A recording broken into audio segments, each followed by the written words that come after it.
very timely for us to have back with us, and we're honored to do so. Erich Pratt, Senior Vice President of Gun Owners of America, and you can go to gunowners.org. Great organization doing a great work. Hi, Erich. How you doing, bud? Doing great, Perry. Thanks so much for having me back on. Well, we're seeing record gun sales, and what's interesting to me, Erich, is the amount of women that are going through these classes for concealed permits. Yes. In fact, all the stereotypes are being broken. Women are buying guns in droves. African Americans, Latinos, as well. I mean, high percentages. In fact, it's interesting. Gun stores are saying that a good percentage, well, first of all, we know that about 40% of the 10 million guns that have been sold this year already, and that's a record pace right there. But 40% of them have been new gun buyers, and gun dealers are saying that a lot of the people that are coming in to buy firearms are not the conservative type people. They're not concerned. In fact, they're outraged by the restrictions, the bureaucracy, in some cases the waiting periods that they have to go through. These were laws that they supported in the past, they tell the gun dealers, and now they're outraged that in a moment of crisis or perceived crisis, they have to jump through all these hoops and wait several days.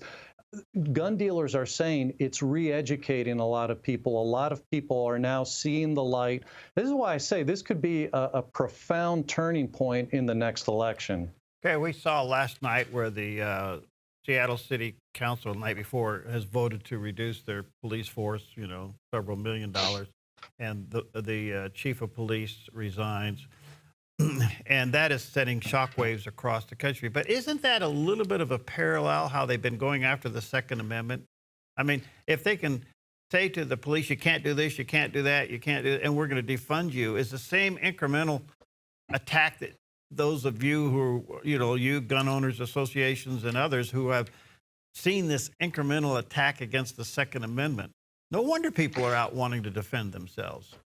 Yes, and it's so ironic, Perry, because for all our adult lives, the other side, the anti-gun liberal Democrats have told us the police are there to protect you. You don't need those guns. You don't need that AR-15. Maybe you need a shotgun, but that's it. You don't need anything else. And of course, they really don't want you to have that shotgun either. But now they're saying they don't want the police either. And so it's no wonder that many people are freaking out. In fact, I know many of the new gun buyers, people that have never been into guns, never been, quite frankly, not even necessarily conservative, and they're running to gun stores. I've got first-time gun buyers. I say I've got, in other words, friends right, who are telling me, hey, I got my concealed carry permit. They're very excited about this. Look at the contrast. The people in Seattle or Minneapolis, the city councilmen, they're talking about defunding the police, and then yet they themselves will vote for thousands of dollars, like in Minneapolis's case, $63,000 for their own private security.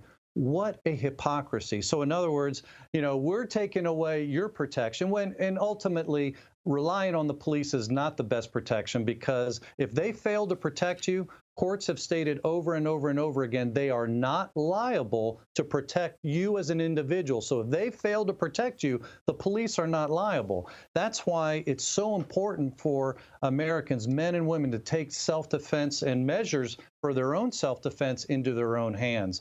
But a lot of these city councilmen, they get it. Hey, if we're defunding the police, we still want our private security force. But therein lies the hypocrisy and the double standards. The Missouri case is very interesting, where the couple was out protecting their house, and after the intruders came through, broke down the gate, came in, and they stepped out. One had a rifle, one had a pistol, the husband and wife, both attorneys. And that case was an amazing thing, and I think in itself woke a lot of people up. Yes. They were smart enough to know, because they were attorneys, and how to handle themselves in that situation. But normally, when somebody is trespassing on your property at the rate that they were going to do it and threaten them, you have every right under the Second Amendment to protect yourself, right? Yes, you do, and it's really atrocious what the prosecuting attorney is doing there in St. Louis in going after them. First of all, she's taken their firearms.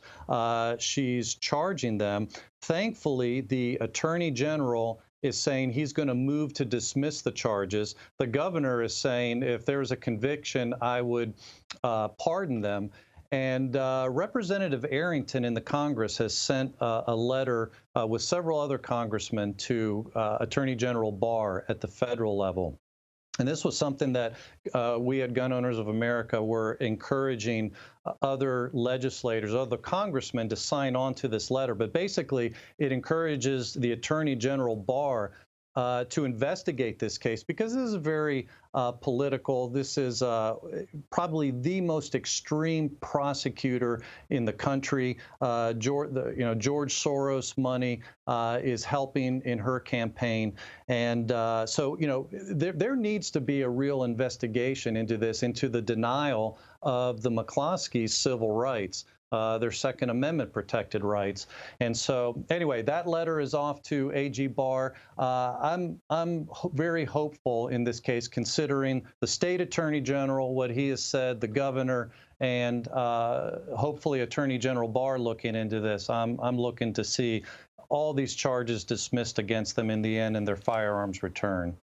Otherwise, this is the case that broke the camel's back. If we don't get this one won, look what it's done to the whole Second Amendment issue.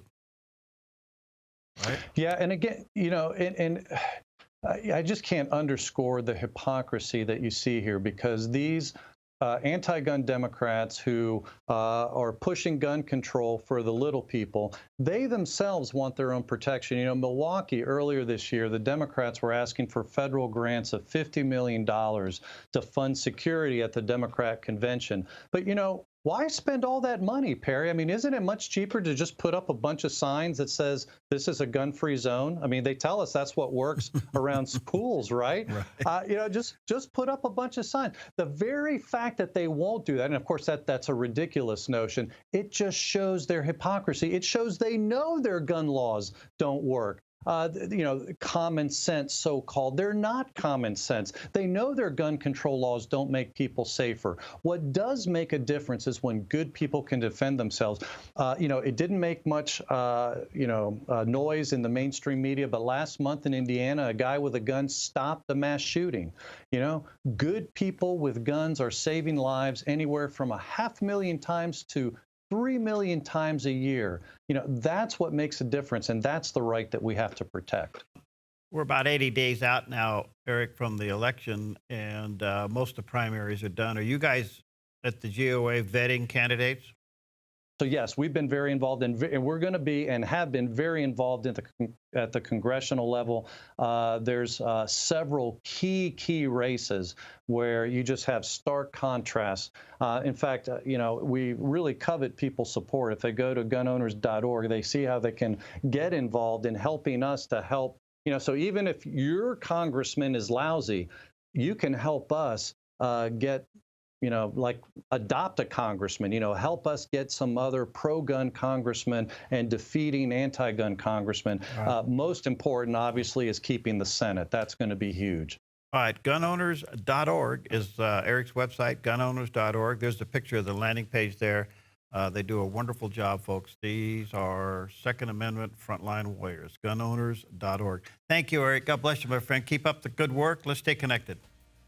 All right. Likewise. Thank you so much, Perry. You bet.